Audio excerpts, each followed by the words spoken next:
यीशु मसीह के ज़िंदा और क़ुद्दूस नाम में आप सबकी सलामती हो। कभी कभी हम यीशु मसीह को अपने पास बुलाते हैं, घर बुलाते हैं, और वो मना नहीं करता, हमारे पास आता है, क्योंकि उसने कहा है कि तुम जब भी मुझे पुकारोगे मैं तुम्हारे दरमियान होऊंगा। तो खुदावंद यीशु मसीह जब आपके पास आते हैं, आप उसे एक्सेप्ट नहीं करते पूरे तरीके से, ध्यान से। अब हम देखते हैं कि शमौन कोढ़ी ने यीशु मसीह को अपने घर में बुलाया, दावत की, और जब यीशु मसीह को अपने घर में उतारा तो जब खाना खाने बैठे थे, बाइबल मुकद्दस बयान करती है कि वहाँ एक फहाशा औरत आई, कसबी औरत आई, और उसने क्या किया कि अपना इत्र जो था यीशु मसीह के कदमों में अंडेल दिया। वो शीशी अतर की यीशु मसीह के कदमों में तोड़ दी और उसे सजदा किया। और वो शमौन कोढ़ी जो था इस बात से बड़ा हैरान हुआ, और वो मन में, दिल में ये सोचने लगा, अगर ये उस्ताद होता, अगर ये रब्बी होता, अगर ये खुदावंद होता, तो ये जानता कि ये औरत कौन है और ये इसे ऐसा मत करने देता। लेकिन यीशु मसीह ने उसके दिलों गुर्दों को जांचने वाला खुदा है।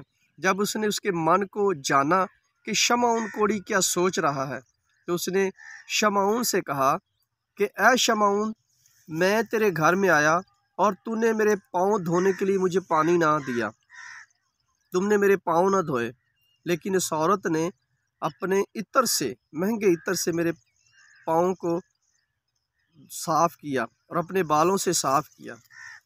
मेरे अजीज़ों, कभी कभी हम यीशु मसीह को, अपने प्रभु को गलत ठहराते हैं कि यीशु मसीह, ये जो तू कर रहा है ये ठीक नहीं है। लेकिन आप जानते हैं कि जो वो करता है वो दुरुस्त होता है। और जब शमौन कोढ़ी से यीशु मसीह ने कहा कि ऐ शमौन कोढ़ी, एक शाहूकार ने 2 बंदों से कर्ज लेना था, और एक का ये समझ लो कि 500 है और एक का 1000 है, और दोनों को माफ़ किया गया। और शमौन, मुझे ये बता कि सबसे ज़्यादा खुश कौन होगा? और शमौन कोढ़ी ने कहा कि ए रब्बी, ए खुदावंद, वो जिसका 1000 था। तो खुदावंद यीशु मसीह ने कहा कि इस औरत के भी गुनाह बहुत ज़्यादा थे, मैं इसे माफ़ करता हूँ। और शमौन कोढ़ी हैरान हुआ, वो कोढ़ी का कोढ़ी रह गया, वो ठीक नहीं हो पाया।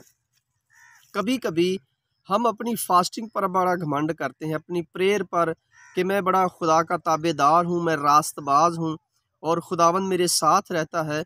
लेकिन कभी कभी हम भूल जाते हैं कि हमें इल्म का घमंड नहीं होना चाहिए।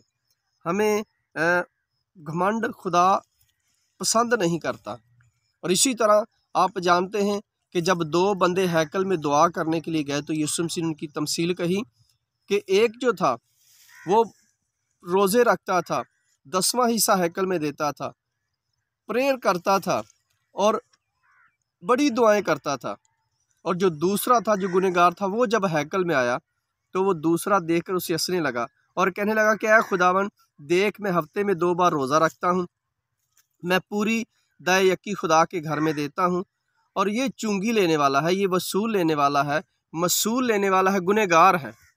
तो यीशु मसीह ने कहा कि वो जो गुनहगार था वो खुदा की नज़रों में माफ़ किया गया, और जिसने घमंड किया अपनी फास्टिंग पर, अपनी दया यकी पर, खुदा ने उससे कहा कि मैंने उसे माफ़ कर दिया है।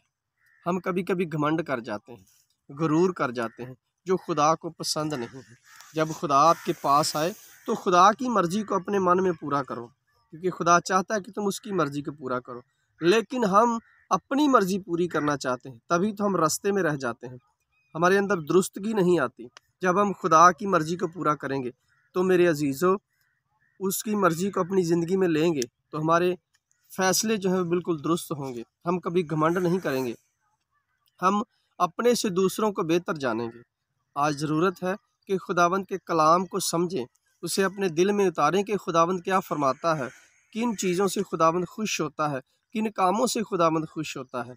अगर हम आज भी घमंड करते हैं, आज भी गुरूर में हैं, और यीशु मसीह को अपने घर में उतारा है और फिर भी मन में खोट रखते हैं, अच्छा सोचते नहीं हैं, तो मेरे अजीज़ों, हम वैसे के वैसे ही रहेंगे, हम कभी माफ़ नहीं किए जाएंगे।